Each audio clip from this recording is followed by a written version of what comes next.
नमस्कार मित्रांनो, तुकाराम मुंढेंचा आणखीन एक महत्त्वाचा निर्णय. जर तो निर्णय तुम्हाला आवडला तर चॅनलला लाईक, शेअर आणि सबस्क्राईब करायला विसरू नका आणि सांगा कमेंटमध्ये की निर्णय तुम्हाला कसा वाटतो. तर तुकाराम मुंढेंनी आता जर आपण बघितलं तर खाद्यतेलाची जी विक्री होती त्याच्यावर बंदी घालण्यात आलेली आहे. म्हणजे सुट्टे जे खाद्यतेल राहत होतं त्यावर बंदी घालण्यात आलेली आहे आणि जर उल्लंघन केल्यास डायरेक्ट 7 वर्षाचा कारावास होणार आहे. तर काय संपूर्ण माहिती आपण A to Z व्हिडिओच्या माध्यमातून जाणून घेणार आहोत.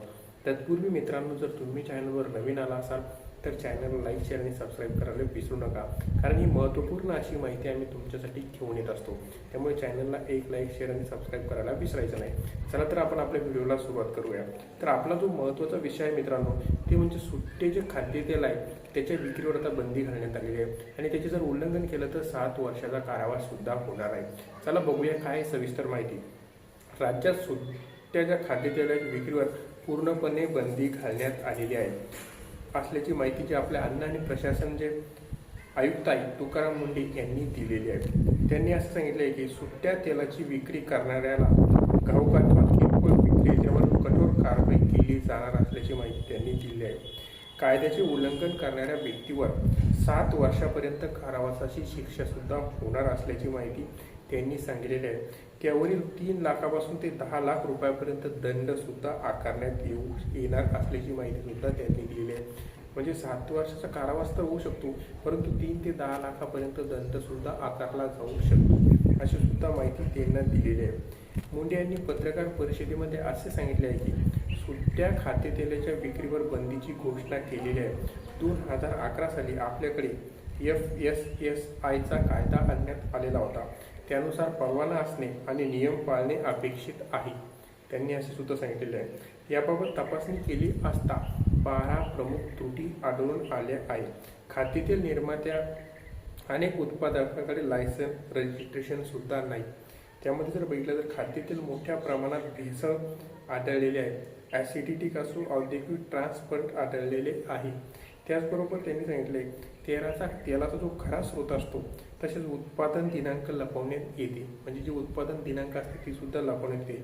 मुदत संपलेले तेल पुन्हा पॅक करून विकण्याचा प्रकार सुद्धा पुढे आलेला असल्याची माहिती तुकाराम मुंढेंनी सांगितलेली आहे. त्यामध्ये त्यांनी महत्त्वाचा जो मुद्दा सांगितलेला आहे तो म्हणजे गंजलेल्या कॅनमध्ये तेलाची पुन्हा पॅकिंग केली असते. ज्या कॅनी गंजलेल्या असतात त्यामध्ये पुन्हा सुद्धा तेलाचा उपयोग करण्यात येतो.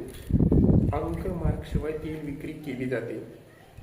ते असताना आपला अंकमार्क त्याशिवाय सुद्धा तेल विक्री केली जाते असे सुद्धा त्यांनी सांगितले. सुट्ट्या प्रकारात खाद्यतेलात विक्री केली जाते. फ्रूट ग्रेड मटेरियल नसलेल्या वेष्टनाचा वापर सुद्धा केला जातो. घातक खनिज तेलाची वाहतूक झालेल्या टँकरमधून या खाद्यतेलाची वाहतूक करण्यात येते. ज्या टँकरमधून घातक असे खनिज तेल वाहतूक केली जाते अशामध्ये सुद्धा याचा वापर केला असतो. गंजलेल्या कॅनमध्ये जर आपण बघितलं तर पुन्हा तेलाची पॅकिंग करण्यात येते. 2025-26 आपण 1247 खाद्यतेलाचे नमुने तपासले. त्यापैकी जर बघितलं त्यांनी तर 1142 स्टँडर्ड 77 सब स्टँडर्ड केसेस झाले आहेत. तर 13 नमुने असुरक्षित सुद्धा सापडलेले आहेत. त्यामुळे आता आपण खाद्यतेलाचे विशेष आदेश काढण्याचे मुंडे यांनी सांगितलेले आहे. म्हणजे आता विशेष आदेश काढण्यात आलेले आहे. त्यांनी ग्राहकांना सुद्धा सूचना केलेली आहे. सुट्टे तेल किती तारखेला उत्पत्ती झाले, कोणी केले, कुठून केले याची कोणतीही माहिती मिळत नाही. त्यात जर आपण बघितलं तर कोणते घटक आहे हे देखील कळत नाही. त्यामुळे त्याबाबत कारवाई करताना अडचण येत असल्याचे हा निर्णय घेण्यात येत आहे. आता उत्पादकांना रजिस्ट्रेशन लायसन्स बंधनकारक असेल. त्याबरोबर खाद्यतेलाची केवळ सीलबंद विक्री करता येईल. सुट्टे तेल विकता येणार नाही असे स्पष्ट केले आहे. नागरिकांनी सुद्धा सुट्टे तेल खरेदी करू नये असे आवाहन तुकाराम मुंढेंनी केले. तर तुम्हाला काय वाटते ही जी त्यांनी प्रोसिजर केलेली आहे ही बरोबर आहे की चूक आहे ते तुम्ही कमेंटमध्ये सांगा आणि माहिती आवडल्या चॅनलला लाईक, शेअर आणि सबस्क्राईब करायला विसरू नका. धन्यवाद.